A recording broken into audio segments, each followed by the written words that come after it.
šodien bija izglītojoša svētdiena, kuras nosaukums bija Patiesība par sektām. Šajā klipiņā tu vari gūt ieskatu, kas ir sekta. Kas tev patika svētdienā? Man patika tas, ka iedeva skaidrību par to, kas ir sekta, par to, kas ir bībeliskā sekta un par to, kāpēc Latvijā ir tāda attieksme pret vārdu sekta. Kas ir sekta?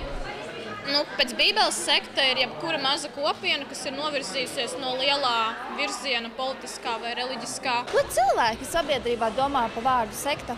Ja tu uz cilvēku runā kā sekta, tad mūsdienās tu saprot, kad aizskat cilvēku. Bībelē ir teikts, ka sekta to tā nenozīmīgi, tas bija tās nenozīmīgs vārds kā sekta.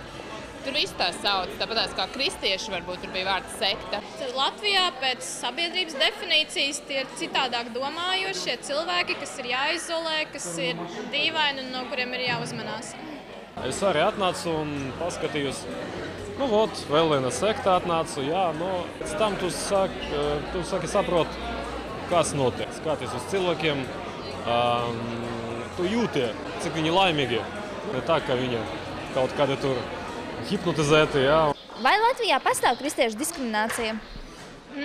Mācītājs minēja, ka pastāv arī tas mūsu piemērs, kad mums bija draudze Saldo joprojām ir un kad viņai tika meklētas telpas, tad pašvaldība izdeva likumu, ka pašvaldības zāles mūsu draudzē netiks dotas, jo mēs neesam tradicionālā konfesija.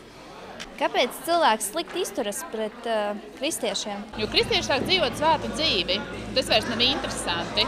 Tas nav interesanti tiem cilvēkiem, kuri paši ir atkarībā. Viņi grib tevi apsmiet, nozākāt, lai tu justies vainīgs, lai tu neiet uz priekšu, noniecināt Dievu valstību. No padomju mantotais tas, ka visiem tika potēts galvā, ka Dieva nav, ka Dievs nevienam nav vajadzīgs, ka tā nav patiesība un ka visi reliģiskie novirzieni ir dīvaini, ka baptisti ēd bērnus. Kā cīnīties pret kristiešu diskrimināciju?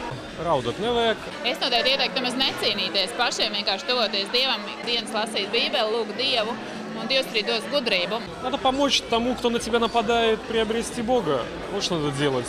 Надо ему помочь.